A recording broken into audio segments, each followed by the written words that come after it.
अस्सलाम वालेकुम students, welcome to my channel BS software engineering academy. आज हम आपको लेक्चर देंगे लेसन नंबर 2 पर, जो कि है बिज़नेस एंड टेक्निकल इंग्लिश 201 का। इसका मैंने आपको लेक्चर नंबर 1 दिया था लेसन नंबर 1 पे। आज मैं आपको लेसन नंबर 2 दूंगी। जो आज का हमारा टॉपिक है लेसन का, वो oral communication. So let's see what is oral communication. Oral communication basically होती क्या है, जो हम रोज़मर्रा की लाइफ में हम एक दूसरे से कम्युनिकेट कर रहे होते हैं, बात कर रहे होते हैं। बेसिकली रोज़मर्रा की लाइफ की जो हमारी कन्वर्सेशन होती है ओरल होती है। ज़ाहिर सी बात है, अगर हमने किसी से बात करनी है तो हम उसके लिए कोई नोट्स वगैरह तो तैयार नहीं करते। तो ये क्या होती है, हमारी ओरल कम्युनिकेशन होती है एक दूसरे के साथ। तो इसकी आउटलाइंस देख लेते हैं कि इस लेसन में हमने क्या क्या रीड आउट करना है। फर्स्ट ऑफ ऑल इसकी हैं types of oral communication, extempore, impromptu, memorization, reading, modes of delivery, delivery guidelines. ठीक है, इन सब को हम one by one read out करेंगे। फर्स्ट ऑफ ऑल है ओरल प्रेजेंटेशन। जैसा कि मैंने पहले भी बताया कि ओरल प्रेजेंटेशन क्या होती है। Oral presentation can be formal और इनफॉर्मल। एक होती है वेल प्लान भी हो सकती है, अनप्लान भी हो सकती है, डिपेंडिंग अपॉन देयर एक्सप्लिक्ट एंड इम्प्लिक्ट, वाज़ेह और पूरे तरीके से पर्पस एंड डिलीवरी सिचुएशन, जो कि हालात के मुताबिक हो, अपने अल्फाज को अपना जो कॉन्सेप्ट है उसको मतलब अच्छे तरीके से उसको वाज़ेह करती हो। ये ओरल कम्युनिकेशन होती है। An oral communication can be almost any report, such as design review, a proposal or a conference talk. Oral communication होती है हमारी जो एक रिपोर्ट टाइप होती है, वो एक डिज़ाइन भी हो सकता है, किसी चीज़ का रिव्यू भी हो सकता है, एक प्रपोजल भी हो सकता है, या एक कॉन्फ्रेंस टॉक की किसी भी बड़े मजमे से खिताब भी हो सकता है। ठीक है, नेक्स्ट उन्होंने बताया हुआ है रिटन डॉक्यूमेंट्स और प्रेजेंटेशन में डिफरेंस क्या है। रिटन डॉक्यूमेंट्स क्या होता है, एक ओवर उसने एक टाइम लिया हुआ होता है, एक अनलिमिटेड ऑडियंस उसको एक्सेस कर रहे होते हैं।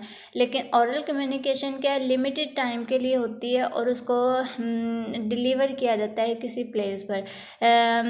ओरल कम्युनिकेशन में क्या होती है, नो डायरेक्ट ऑडियंस इंटरेक्शन। उसमें राइटर की और मेन के जो लिखने वाला है उसकी और ऑडियंस सामीन के दरमियान जो कस्टमर्स हैं उनके दरमियान डायरेक्ट इंटरेक्शन नहीं होती। ओरल प्रेजेंटेशन में क्या होता है कि स्पीकर है जो बोलने वाला है या प्रेजेंटेशन देने वाला है, और उनके और सामेन ऑडियंस के दरमियान हाई लेवल की इंटरेक्शन होती है। Refined argumentative structure, simple presentation of main points. Oral presentation में सिर्फ मेन पॉइंट्स, इंपॉर्टेंट पॉइंट्स की एक्सप्लेन किया जाता है। रिफाइंड आर्गूमेंट स्ट्रक्चर, इसमें उसकी डिटेल्स बताई जाती हैं। Large volume of details information can be communicated. Written documents में आपको हर चीज़ को अच्छे से एक्सप्लेन करना पड़ता है, ज़्यादा डिटेल्स लिखना पड़ती हैं। Limited information can transfer. इसमें क्या होता है कि लिमिटेड इन्फॉर्मेशन आप सिर्फ टू द पॉइंट्स बात करते हैं। प्रिसाइज सिंटैक्स एंड डिक्टेशन, इसमें क्लियर जो है सिंटैक्स लिखा जाता है, उसके ऊपर एम्फासाइज किया जाता है। कन्वर्सेशनल सिंटैक्स, इसमें क्या देखा जाता है, आपका कन्वर्सेशनल स्टाइल क्या है उसके ऊपर एम्फासाइज किया जाता है। Emphasise on text, emphasise on visuals, इसमें टेक्स्ट पर और इसमें आपके विजुअल पर कंसंट्रेट किया जाता है। Readers control pace of presentation, इसमें जो पढ़ने वाला है रिटन डॉक्यूमेंट्स में जो पढ़ने वाला है उसने डिसाइड करना होता है कि उसने कहाँ पे वक्फा लेना है, कहाँ पे किस तरीके से उसकी रिस्पॉन्सिबिलिटी है कि वो कैसे अपने उसमें पीस लेके आता है। लेकिन जो ओरल कम्युनिकेशन में वो स्पीकर की रिस्पॉन्सिबिलिटी है कि वो किस तरह कहाँ पे उसने ऊंची आवाज़ में बोलना है, कहाँ पे उसने लो आवाज़ में बोलना है, तो ये उसकी रिस्पॉन्सिबिलिटी है। ठीक है, होप सो कि आपको समझ आ रही होगी। Effective oral communication is a combination of many skills. जो एक अच्छी ओरल कम्युनिकेशन है वो कम्बिनेशन होती है बहुत सी महारत की। ये नहीं कि आप उठे और आपने से वहाँ पे जाके बोलना स्टार्ट कर दिया, ऐसा बिल्कुल भी नहीं है। आपको उसके लिए एक स्ट्रक्चर तैयार करना पड़ेगा, देन आप एक अच्छी प्रोफेशनल तरीके की जो है प्रेजेंटेशन आप पेश कर सकेंगे। फर्स्ट ऑफ ऑल आपने उसकी क्या लिखनी है, आउटलाइंस होती हैं। जैसे कि हम एक ऐसे लिखते हैं, फर्स्ट ऑफ ऑल हम उसकी आउटलाइंस राइट करते हैं, देन हम उसके अंदर मटेरियल ऐड करते हैं, देन उसका कंक्लूजन होता है। तो उसके दरमियान तो या हम उसमें कोई क्विट्स वगैरह ऐड कर देते हैं ताकि हमारा वो एक अट्रैक्टिव बन जाए, अट्रैक्टिव हो। इधर देख लें, आउटलाइनिंग एंड प्लानिंग, आउटलाइनिंग हो और वेल प्लान्ड हो वो, प्रिपेयरिंग ओवरहेड्स हो, इधर डिस्प्ले मीडिया या जिस स्लाइड्स वगैरह होती हैं उनको हमने शो करवाना होता है, तो वो भी क्या आता है कि वो भी एक वेल प्लान्ड, जाहिर सी बात है अगर हम कुछ चीज़ें ऐड करके करेंगे तो वो एक इफ़ेक्टिव हमारी प्रेजेंटेशन होगी। रिहर्सिंग क्या होता है कि कितनी ज़्यादा आपने प्रैक्टिस की है। ऑब्वियसली अगर आप जितनी ज़्यादा प्रैक्टिस करेंगे उतना बेहतर आप वहाँ पे बोल सकेंगे। एंड डिलीवरी, और डिलीवरी में कहते हैं कि आप किस तरीके से अपने प्रेजेंटेशन को डिलीवर कर रहे हैं, जो आपको सुनने वाले हैं, आपके लिसनर्स हैं, वो आपके जो आप बोल रहे हैं उसको एक्सेस कर भी पा रहे हैं या नहीं। नेक्स्ट है formal and informal oral reports. Formal क्या होती है, एन ओरल रिपोर्ट में be delivered around a small table with just a few listeners और इन अ लार्ज ऑडिटोरियम और to hundreds of people. Oral report क्या होती है कि वो चंद लोगों के दरमियान या छोटे टेबल के अराउंड भी आप दे सकते हैं, जो आपको चंद एक लिसनर्स भी हो, लेकिन वो एक बहुत बड़े हॉल में या बहुत सारे लोगों के दरमियान भी आप उसको पेश कर सकते हैं। Informal oral reports are generally characterized by small group setting with a higher degree of audience introduction and a relaxed manner of delivery and dress. Informal क्या होते हैं, उसके लिए आपने कोई भी जो है वो वेल प्लान नहीं किया होता, वो आप अपनी लाइफ का कोई भी एक्सपीरियंस होता है या कोई भी इवेंट होता है आप उसको डिस्क्राइब कर रहे होते हो। Informal presentation can foster the free exchange of ideas and be important for production action items. Oral presentation in a professional environment generally fall into two categories. Oral communication को दो कैटेगरीज में divide किया जाता है, informative speaking, प्रिसुएसिव speaking. जैसा कि इनके नाम से जाहिर है कि इंफॉर्मेशन क्या होता है कि हम मालूमात फराहम करते हैं। इंफॉर्मेटिव को हम रीड आउट कर लेते हैं। Informative speaking has audience learning as its primary goal.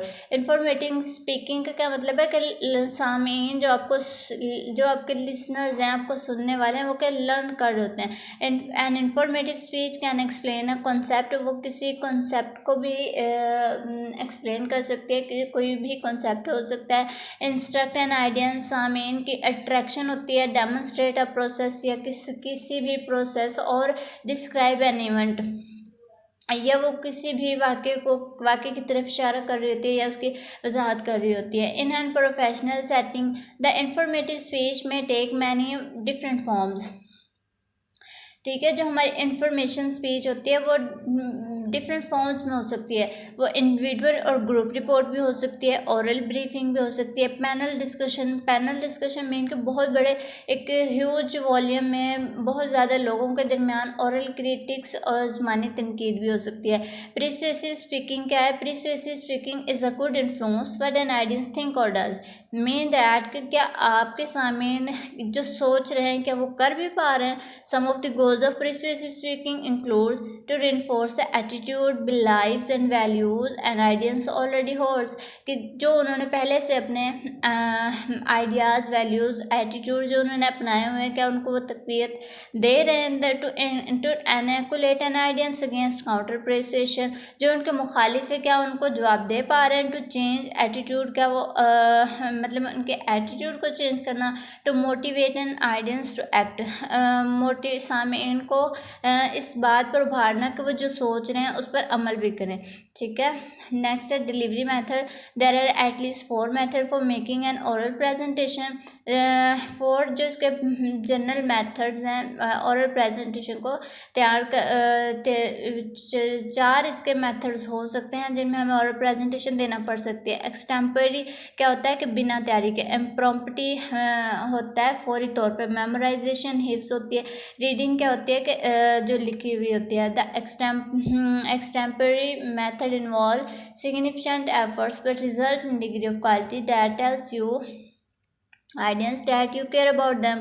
It requires, जो हमारी एक्सटेम्परेरी बिना तैयारी के जो हमारी प्रेजेंटेशन है वो क्या मांगती है, the details laying out of the presentation from beginning to end. Details हो जो हमने स्टार्ट में बोला वही हम एंड तक लेके जाएं। डूइंग योर वो homework to fill your knowledge gaps. The use of 3x cue cards, उसमें क्या होता है कि क्यू कार्ड्स का हम यूज़ करते हैं कोई नोट्स वगैरह का। इम्प्रॉम्प्टी क्या होता है, the impromptu method is characterise by poor organisation and incompleteness. It tells audience that you are indifferent about them. Impromptu होती है बिना तैयारी के आपकी प्रिपरेशन होती है, उसको आप क्या कहते हैं,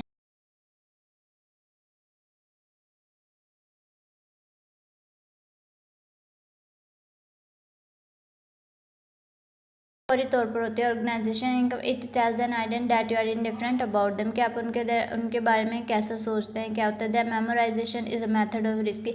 मीन के जो आपके माइंड में होता है या आपकी लाइफ का कोई इवेंट होता है वो मेमोराइजेशन में आता है, उसको आप एक्सप्लेन कर रहे होते हैं। You can lose your place और leave something out and in a panic your mind revert to impromptu method resulting in the disaster. Next है प्रिपरेशन, या प्रिपरेशन है कि आपको किस तरह से अपनी और प्रेजेंटेशन तैयार करनी है, किस तरह उसके लिए हम जिन चीज़ों की हमें नीड होगी वो क्या है, the following parameters in preparing the presentation. आप लोगों को मस्ट अपने माइंड में रखना चाहिए इन चीज़ों को। Knowledge of idea of the audiences, कि आपको सामीन के बारे में इल्म होना चाहिए कि सामीन एजुकेटेड हैं, अनएजुकेटेड हैं, कहाँ से ताल्लुक़ रखते हैं, ताकि आप उनको उनके मिजाज के मुताबिक आप अपनी स्पीच को डिलीवर कर सकें।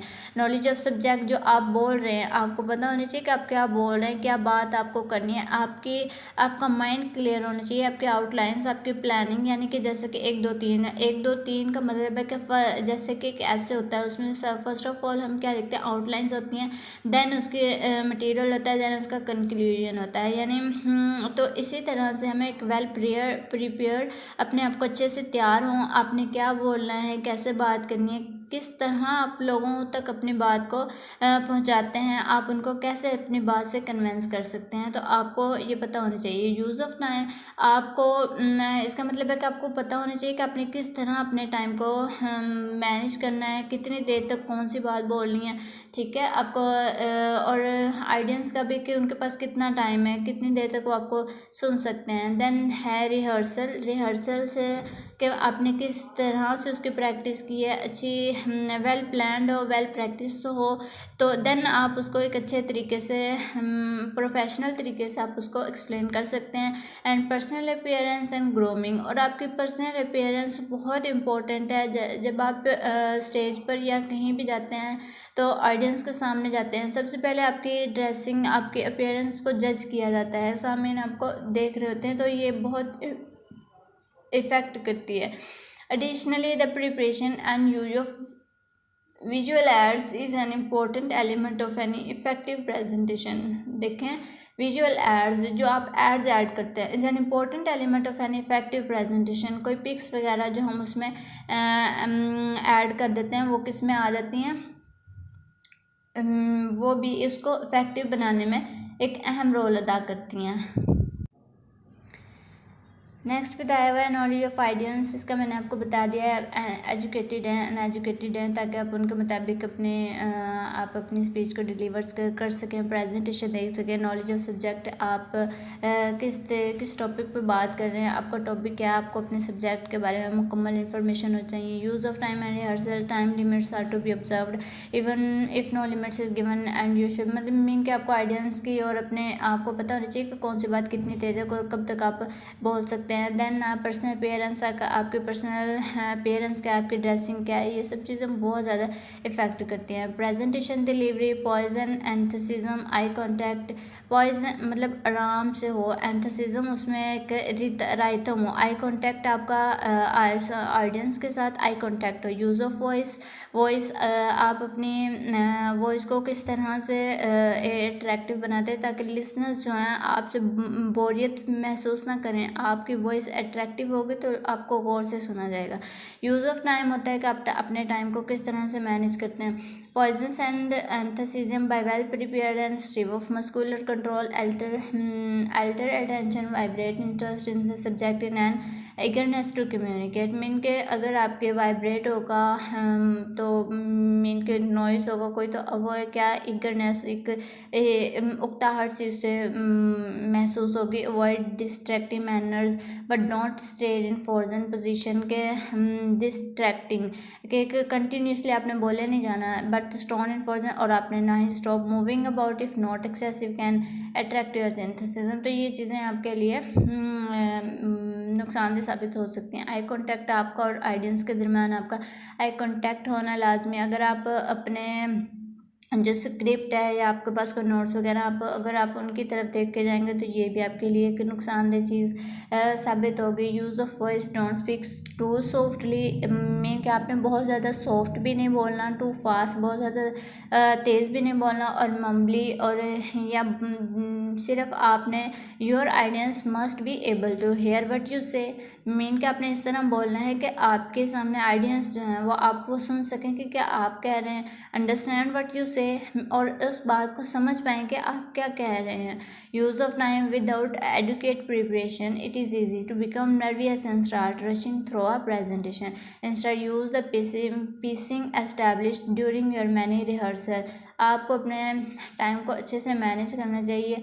Making a formal presentation, the material of your presentation should be concise to the point and tell an interesting story. Mean that के जो आपने प्रेजेंटेशन तैयार किया उसमें कंसाइज होना चाहिए, क्लियर होना चाहिए, टू द पॉइंट उसमें बात होनी चाहिए, इधर उधर की फजूल बातें नहीं होनी चाहिए। एंड टेल और एक इंटरेस्टिंग स्टोरी उसके दरम्यान कोई ऐड कर लें जो उससे रिलेटेड, ताकि आप अपने ऑडियंस के इंट्रैक्शन एक्सेस कर सकें। In addition to the obvious thing like content and visual aid the following are just as important as an audience will be subconsciously taking them in। तो इन एडिशन आई कंटेंट आपका, visual aids जो आपने उसमें add किए हैं या visual tools जो आपके वो भी एक बहुत इंपॉर्टेंट रोल अदा करते हैं।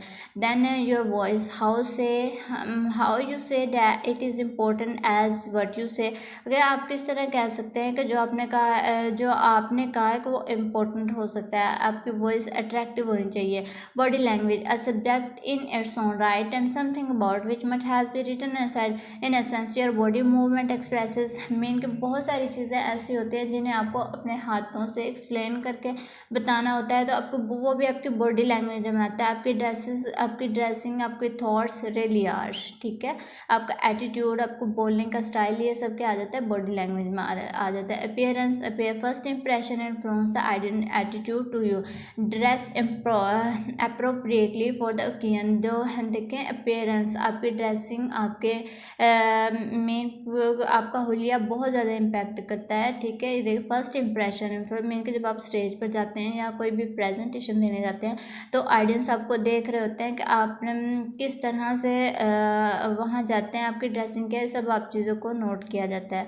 As with most personal skills और communication can't be taught, instructors can only point the way. So as always, practice is essential both to improve your skills generally and also to make the best each individual presentation to make.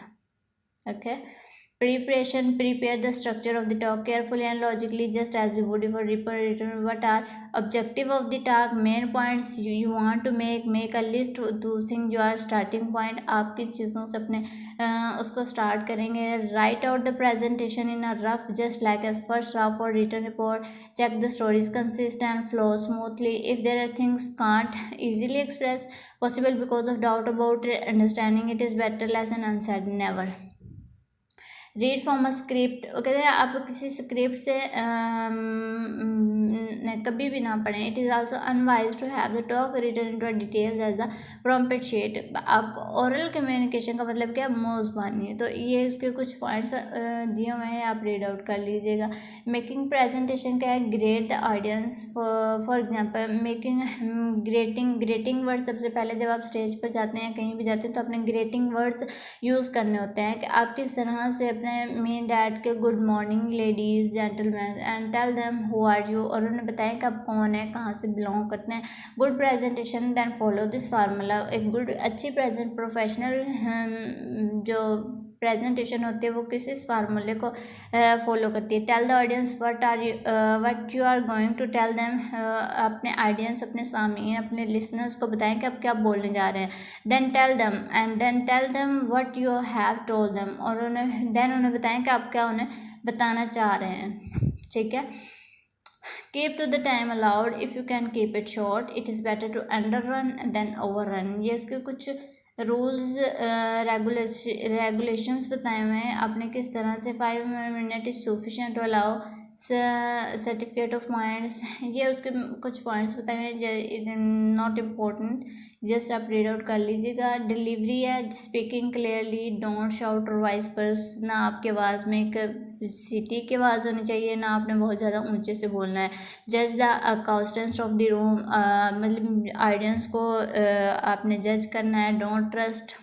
Don't rush और talk deliberately, slowly but naturally, although no conversational. Deliberately fuse at the key point. This has the effect of emphasizing the importance of a particular point you are making.